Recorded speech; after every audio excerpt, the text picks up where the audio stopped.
Thanks for joining us tonight at 6 o'clock. We begin with golf course chaos, a wild weekend at the WM Phoenix Open in Scottsdale, where there was plenty of rowdy behavior from drunken spectators to ticket holders who got shut out. And tonight, many people are questioning if things went too far this year. We reached out to Scottsdale police. They have now told us the numbers. They say over the week, 54 people were arrested. 211 people were ejected. Both of those numbers are more than double last year's.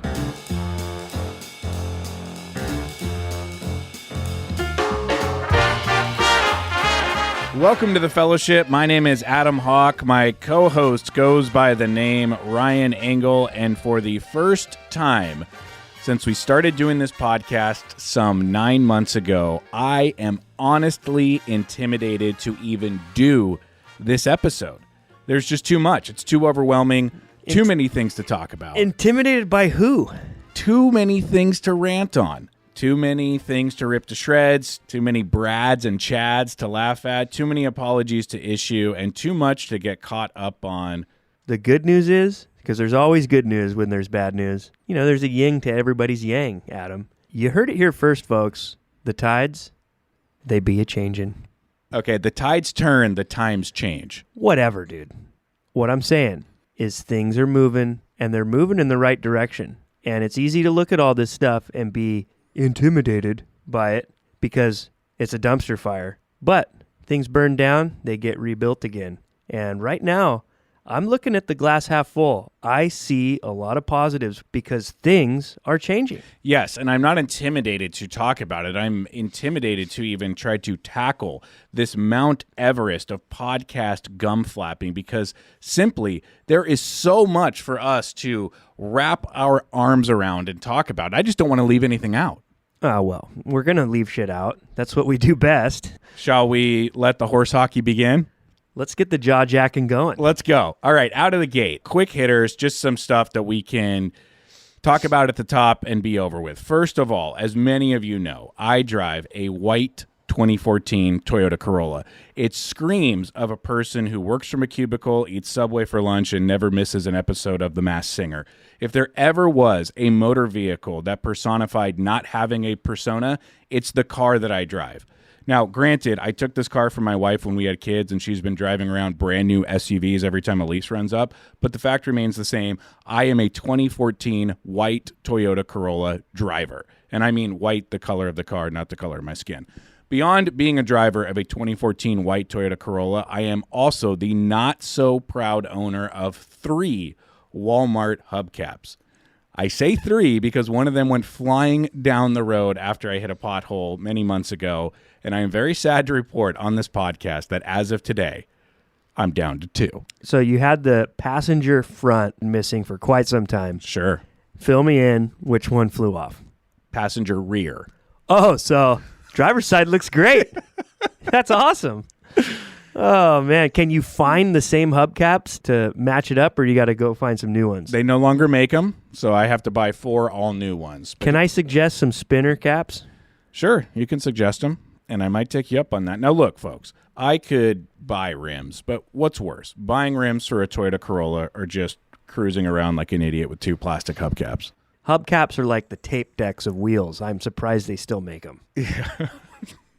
Update number 2, I have big Valentine's Day plans tonight. Some might call it a tradition unlike any other. I am taking my wife to Shakey's Pizza Parlor for some heart-shaped pizza. Look, give the woman what she wants. She wants Shakey's. I'm happy to make her dreams come true. Also, what father of 2 is going out to a fancy dinner on a school night? Who's finding a babysitter or driving to the in-laws on a freaking Wednesday night? It's a made-up Hallmark holiday. We have things to do in the morning because guess what tomorrow morning is? Thursday. You know what would have been nice? What? December, January, plan in advance, make a reservation somewhere, and book a babysitter ahead of time. That could have been nice, made your woman feel special. What are you doing tonight? Booked a nice dinner at my wife's new favorite restaurant. She's on this crazy pot sticker bender right now, and so I'm taking her to the land of the pot stickers. Booked it ahead of time. All gravy, baby. Yeah, must be nice to have live-in babysitters and no job and no boss. Yeah. What? Yeah. You can do whatever you want whenever you want. That's not true. Oh, it's true. No. Who do you have to answer to in your life besides God and family? Is there a boss in your life? Kind of have to answer to your feelings a lot of the time. Oh, shut the hell up. Well, I hope you enjoy your night tonight. Doesn't sound like you do. No, I hope you enjoy it. Okay. Yeah. I have 2 apologies I need to issue. Let's hear it. The first one is to all the Post Malone fans who couldn't wait to tell me how wrong I was when I said Post Malone wasn't a good musician on last week's episode. Now, you'll remember I referenced a performance from the Waste Management Open where he was clearly lip-syncing to his own auto-tuned vocals and running around shirtless with a microphone that wasn't on. Since then, about 50 people have sent me the same video of Post Malone covering Nirvana songs on a live stream he did a while back. And then 50 more people sent me a video of him performing God Bless America at this year's Super Bowl. Is he playing guitar in both videos? Yes. Is he singing in both videos? Yes. Now, I will contend that pointing to a dude covering someone else's music in both instances is a funny way to make your argument. Mm-hmm. And it's even funnier when you consider that Nirvana, a great band in their own right, wasn't exactly deviating from power chords much of their career. Yeah. But fine, he played those power chords, all 3 of them, very, very well. And his performance of God Bless America featured very clearly auto-tuned vocals and a phantom slide guitar track in the background that he wasn't playing. But still, he strummed and crooned, and credit for that. So, I would like to apologize to Post Malone fans who got all offended and proceeded to point to 2 examples of a guy covering pretty easy music and still kind of faking it in one instance. And my apology is this. I am very sorry that you couldn't find better evidence of Post Malone being a great musician to prove your point. These guys aren't good musicians anymore. They're good entertainers. It's entertainment. The NFL's entertainment. Music's entertainment. They shouldn't even call these things music festivals. They're entertainment festivals. I would also say this. If you're going to try to make a point about how good someone is at music, maybe find an original song, not something that he's covering, and maybe something besides Nirvana and God Bless America. Yeah. Not the greatest case for him, but I do appreciate the droves of people who sent me those 2 videos. I'll say this. I definitely was more impressed with the God Bless America thing at the Super Bowl. Yeah. And like I said before, too, I think the guy's cool. I've heard the same interviews you have, and he seems like a cool dude. I got nothing against Post Malone, but come on, dude. You're talking about some big T-Pain vibes, twirling his shirt over his head and singing an auto-tune. It sounds like that silver guy in the Trolls movie. Nice reference. All right, next, I need to apologize to Tommy Fleetwood, who I once told to quit golf on this very podcast. And it's because I was tired of seeing him in the lead after 54 holes and then blowing it and moping his way down 18, 3 shots off the lead and totally out of contention time and time again. But I met Tom on Monday at an event, and he was the nicest lad I've ever been around. So my apologies to Tom for telling you to quit. Golf actually needs more guys like you because what a chap, what a chum, what a mate. Good luck at Riv this week, Tom. Was he really nice, or were you just charmed by the accent? Americans, they get real charmed by an accent and think someone's like super nice and proper, and when it's just like they have a higher level of common courtesy when there's a cheekiness behind the words coming out. I was both charmed by the accent and enamored with his kindness. No, well, good. Great guy. Sahith Thigala, who I also met at this event on Monday. Great guy. Seems like it. Yeah, really nice guy. Met his dad, too, who has become the star of PGA Tour events. They always follow him around, and that's actually one of those sports dads that you love seeing. Great, great guy. Love it. All right, what's next? Tiger Woods released his new apparel line, Sunday Red. I'm sorry that I had to pause there, but apparently Sunday is 2 words now, and we had to emphasize it. That apparel line, again, is Sunday Red. So don't get that mistaken with Cloudy Day Red.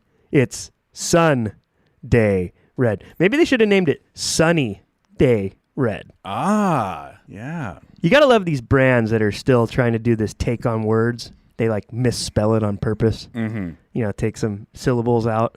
Sure. Minimum. Oh, take it easy. Take it easy. You know, yeah. Or like change the letters. Ruka forever used a V instead of a U. Mm. And everybody's done it. There's all these brands. It started in the surf game first. That's when I first started seeing it. Just like everything, golf is 10 years behind. Yep. And now they're doing it. Well, it's become increasingly popular to remove vowels from names. Now, Sunday Red didn't do that. They just added a space between the N and the D in Sunday. It doesn't make any sense, but neither does the first drop. It's ugly as hell. It looks rushed. And apparently the clothes won't be available for purchase until May 1st, which, in my opinion, is a good thing. Because maybe, just maybe, they don't go through with this. No, they're going through with it. But here's the thing. Let's play out this hypothetical. I wouldn't go through with it. The clothing line is being universally panned. And if I'm TaylorMade, I go to Big Cat and I say, look, dude, you're rich enough. You don't need this. Let's just not and say we did. How about this, Tiger? How about you just wear the clothes? How's that sound? You don't really want us to order 2 million of these camouflage golf polos, do you? Let's just stick this purchase order in the shredder and be done with it. Even if they hired all these people who know what they're doing, why would you go to a company, and granted I know he has a stake in it, why would you go to a company that knows nothing about clothing and has never been a part of anything clothing and launch a clothing brand with them? Why would you do that? Tiger is an all-time great. All-time Great. He's on the Mount Rushmore of golf. And you're talking about some of the best sports marketed characters over all of sports. The Golden Bear, Arnold Palmer, and his umbrella. I mean, Arnold Palmer doesn't even have to put his name on shit. You just put that fucking umbrella on it. Everybody knows. And plus that logo is beyond iconic. It's the birth of sports marketing. And it's just a home run. Tiger Woods, he has the nickname already. It's done. Not calling his own brand Tiger is the biggest miss, biggest flop in sports marketing history. Calling this something else, Sunday Red, despite the bad spelling, despite the bad logo, doesn't matter. Missing that mark, not calling this just Tiger. How does that go through all of that planning with their team and get to this when his nickname is fucking Tiger? But listen, Adam, this is what I'm getting at. That the tides are turning. Take a look around. This whole initial grow the game, make golf look like everyone shops at Zoomies, it's starting to change a little bit. All these hip brands, they're doing collabs with FootJoy. They're making more classic shoes. All these fans who are on the bandwagon saying that the waste management was good for golf, they're kind of saying it's a little too much now. Things are changing. People are slowly coming back to center. I'm not saying everyone's going full classic, full traditional, but there's way more of a traditional classic influence now than this initial push when like Malbon was making long shorts with clouds all over them. The problem with all this fast fashion, sneaker culture, make golf look like Zoomies crap is that when every drop hits, it makes the very drop behind it irrelevant, because fast fashion is just that, folks. There's no shelf life on this. They are selling spoiled milk to you, trying to create a demand that you need it right now, and tomorrow that shit is Marshalls, dude. This has no longevity. All this stuff you're seeing right now, from Sunday Tiger to whatever Nike's putting out and all these streetwear brands, these are all going to look like your awkward teenage year photos where you're embarrassed with what you're wearing. You're not going to be wearing this when you're older. You're not going to be looking back like, oh, that was sick. They're pulling the wool right over your eyes, and they're just creating disposable fashion. You just don't see it yet. But I'm going to say it again. The tides are a-changing a little bit. They're turning. They're changing. It doesn't matter, Adam. Just hear me out, dude. There is a touch and a taste of that classic traditional thing happening. At the end of the day, golf is a privilege. It takes time, money, commitment. You got to be a good dude. You're not going to play with your buddies if you're a nightmare to play with. You know, you got to follow the rules. You got to be punctual. You got to show up for your tee time. They're not going to let you out if you're fucking late. There's all these things that you have to do, and you're like, oh, okay, this is a game of respect and tradition and rules and being a gentleman, waiting your turn, waiting for someone to putt out. It's not about me and grow it, let everyone in, and lower the standards and the dress codes. It's not going to last. That push is smoke and mirrors, dude. All right, we're going to get to it. Everyone's talking about it, so why not us? Sorry that we're late. Ryan was in Nashville. I've been in L.A. We're finally back in San Clemente, California, together to talk about the Waste Management Phoenix Open. For those that don't know, the Waste Management Open is a golf tournament that thankfully only happens once a year. If it never happened again, that would be totally fine with me. Now, it's hard to pinpoint where everything went wrong for this event, but it's very fair to say that it has been an intentional shit show for a long time and has only gotten worse every single year. If you're wondering what makes this particular PGA Tour stop a shit show, I want you to close your eyes, even if you're driving, just for fun. Just close your eyes. Let Jesus take the wheel. Imagine you're at a four-way intersection.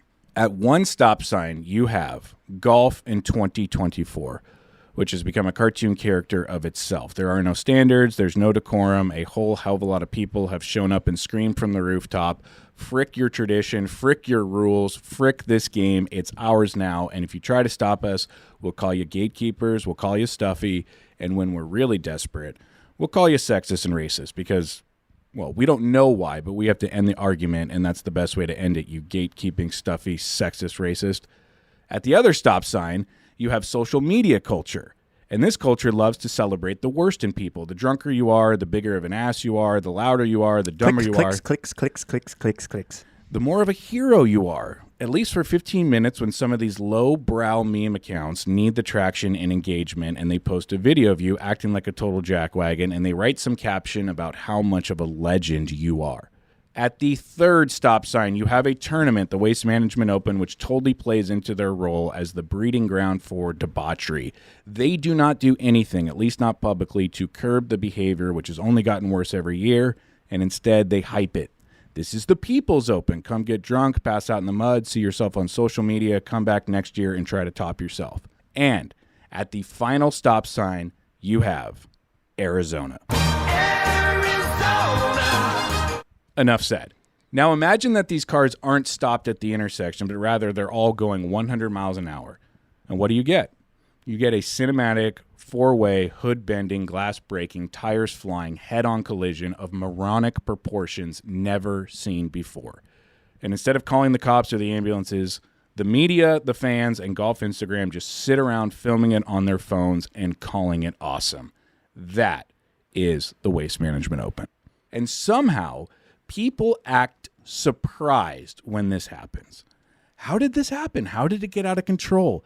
How are there people falling from the third level of the 16th hole? How are there drunk guys passed out in the mud? How is this dude pissing himself? How are there fights in the crowd? How did it get out of control? Someone tell us. We need to answer this question. I mean, sure, we've been egging it on and turning up the heat and stoking the fire for 10 years now, but I can't believe it. I'm not against having like a tournament in Arizona a little more lively and a little more fun, but I mean, does it really need to go that far to have fun? If you need that to make a golf tournament fun, you don't even really care about golf. People are there for that experience, to be seen, to be a part of it, to put in their stories like, we out here. It's so freaking dumb, dude. And it's a shame, really, because from a charitable standpoint, Thunderbirds are a pretty rad organization.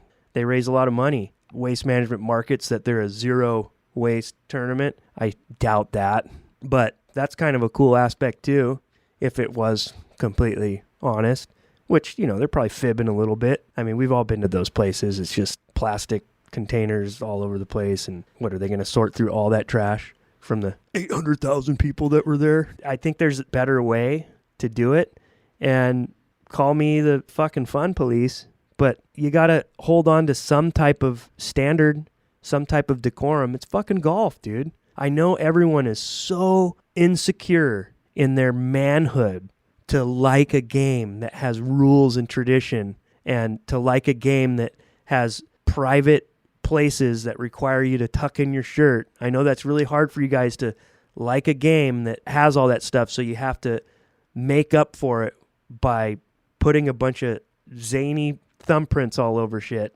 Does that really make you feel better? Is golf cooler now? Are you cooler now? For some reason, over the past 10 years, there's this clear and blatant push to change golf like it really needs to change. Why? What was wrong with it? And why do we have to change it to a lower level of decorum and just vibe? Full disclosure, I have never been to the event. Does that make my opinion of it invalid? Maybe, I guess, if I've never been. But I've also never been to Russia or North Korea, but I can safely say I don't want to go. I've seen enough, read enough, heard enough, and I feel pretty comfortable that my opinion on not wanting to go to those places is just as valid as someone who's been.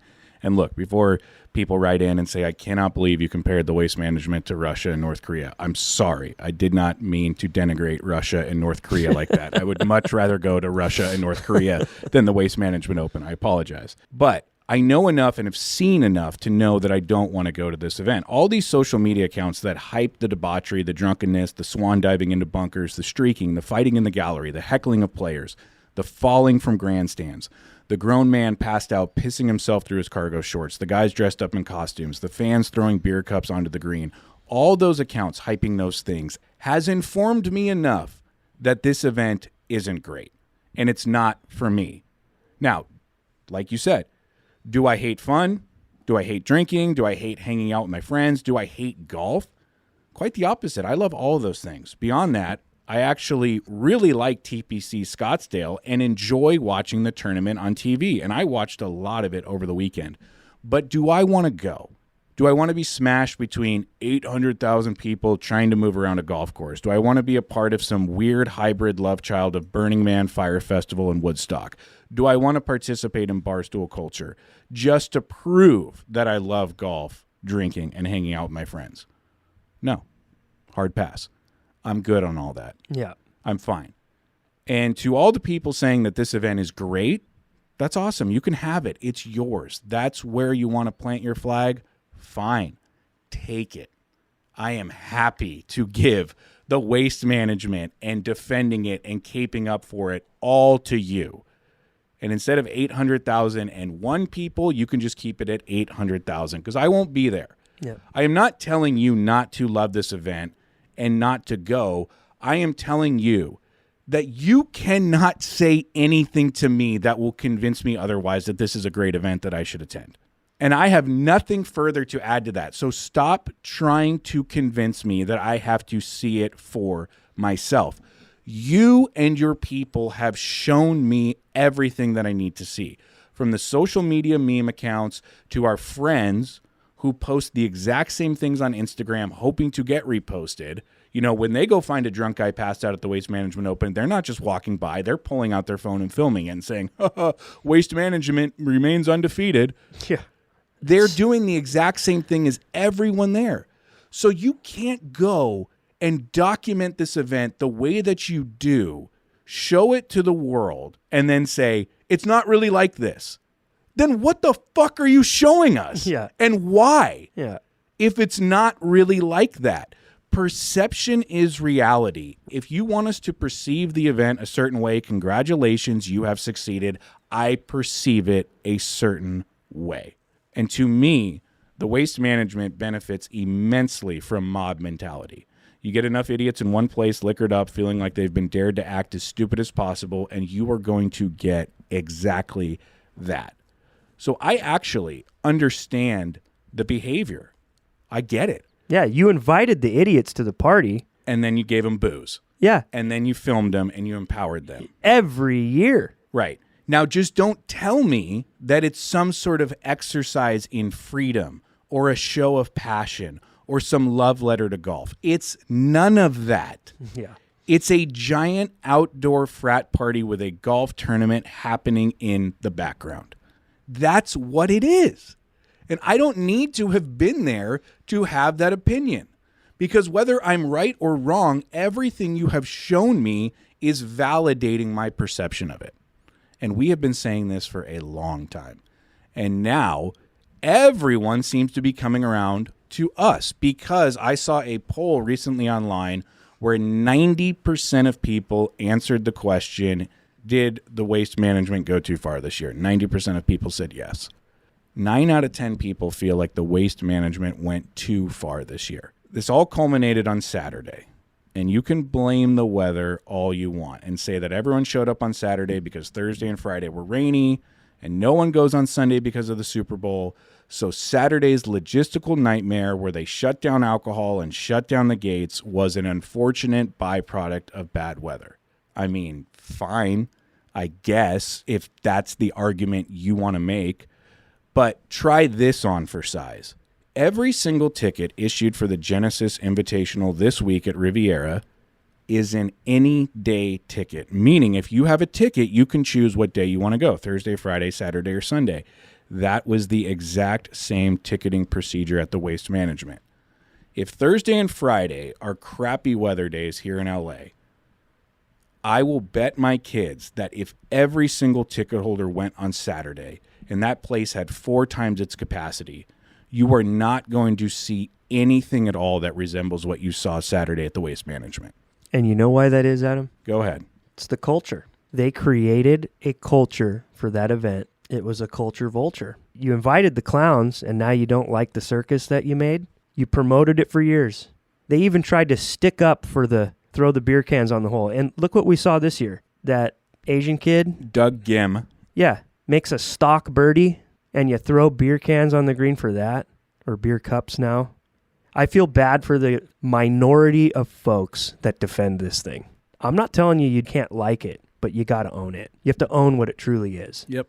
Like it all you want. I'm not criticizing you for liking it, but don't tell me it's not what it is. Right. And don't tell me that this event hasn't played into, perpetrated, promoted, and wanted it to be exactly what it is. Oh, of course. Because what do they gain from it? Money. Lots of it. Lots of money. Lots of money, lots of coverage, lots of folklore.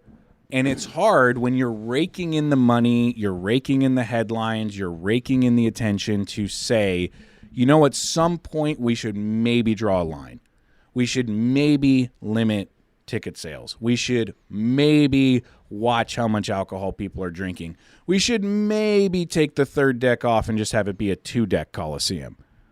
We should maybe start to put some procedures and policies in place that prevent this from turning into an all-out carnival. The problem is the damage is done. This will take a dedicated effort for a long time to change the culture of it. It cannot be done overnight. It cannot be done in 1 year. It's like when you're starting business, I got some of the best advice when I started making the shirts on my own. After developing the first few prototypes and getting the samples in and pretty much being on the start line and it's about to happen, the question was, okay, well, where do you want to be at retail cost-wise? And the best advice was given to me was like, don't go too cheap because it's a lot harder to go up from there. You got to know your worth. You got to put it out there. And unfortunately, these guys in charge of this event and exploiting what they've exploited and promoting what they've promoted and inviting what they've invited,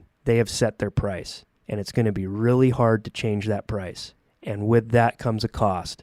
And they're going to pay that cost heavily. You know, I can kind of hear some people listening to this right now in their heads go, my God, Engle and Hawk, bunch of grumpy assholes. But here's the thing.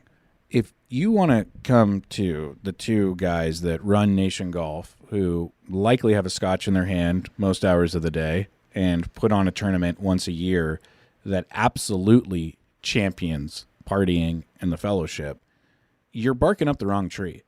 We're not sitting here saying this should be a dry event where everyone's drinking water and where you only clap if the quiet please sign is down. That's not at all what we're saying. We are saying that you have taken this to the nth degree of stupidity. This is not about our personal opinions on what's right and wrong. This is about standards, mob mentality, acting a certain way, partying with class instead of partying like an ass. Yeah.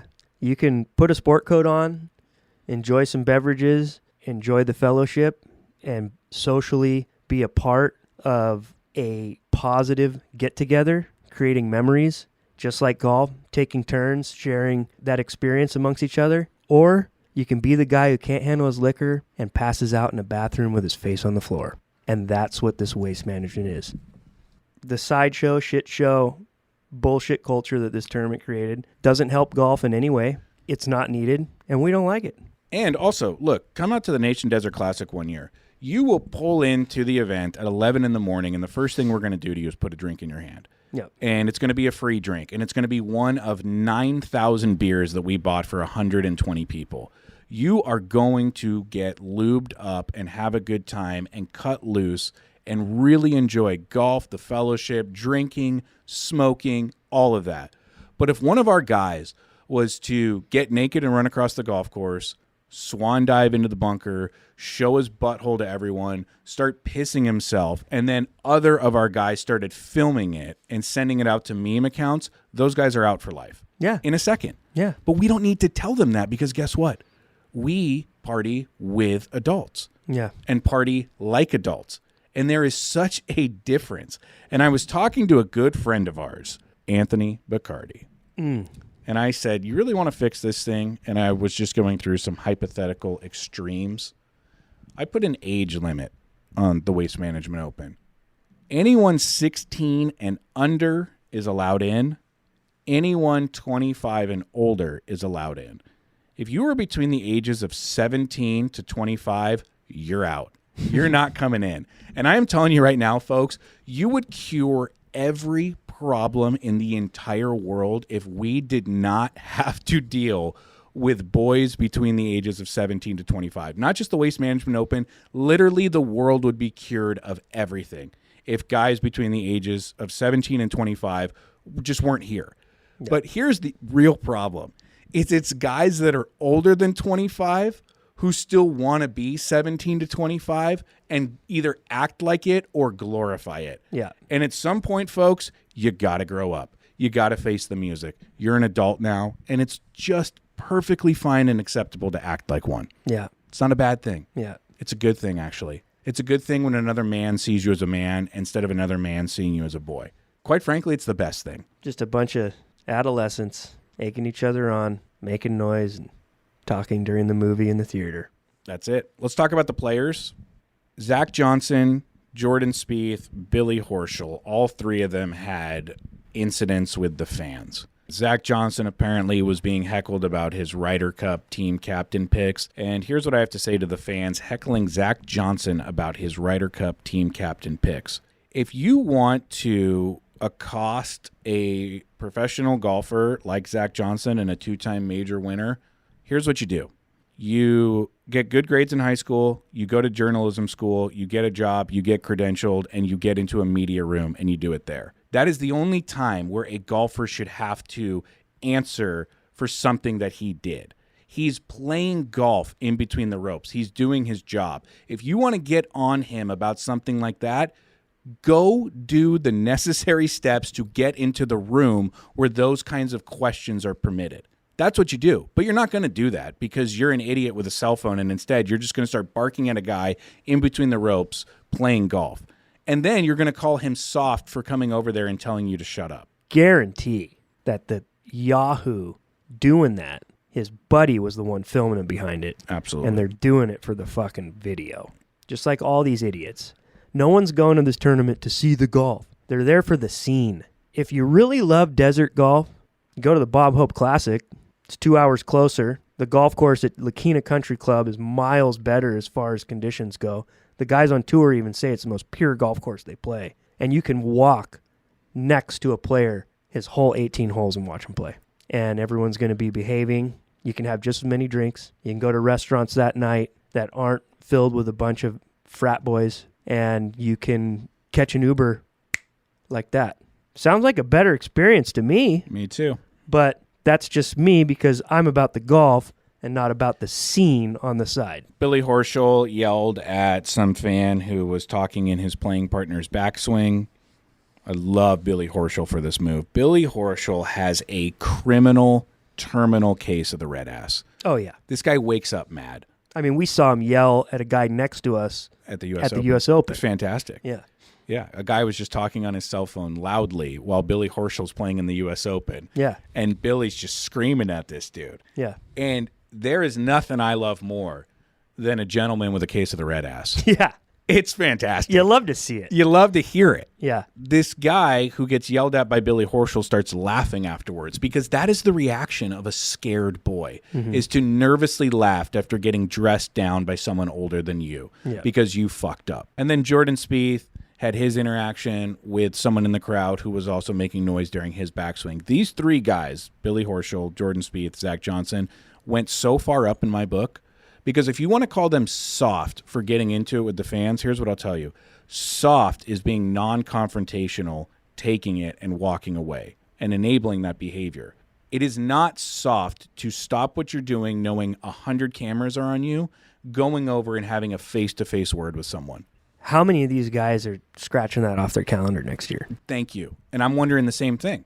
How many players are going to say, we don't need this? There's not a lot of money here. The crowd is completely heinous.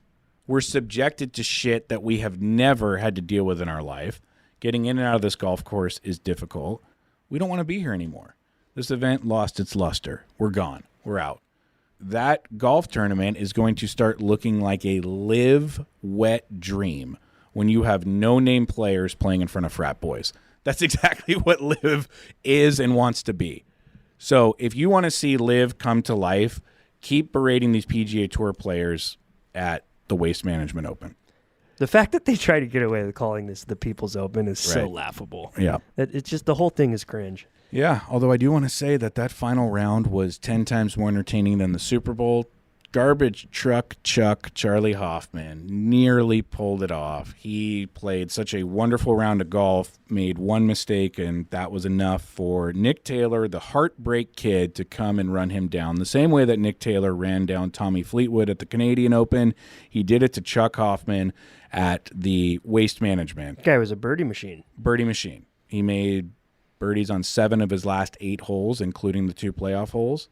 And he flat out stole that tournament from Charlie. Charlie didn't lose it because Charlie was making birdies. He just had it stolen from him by a guy that was not going to be denied. It was incredible. Yeah. It was great golf.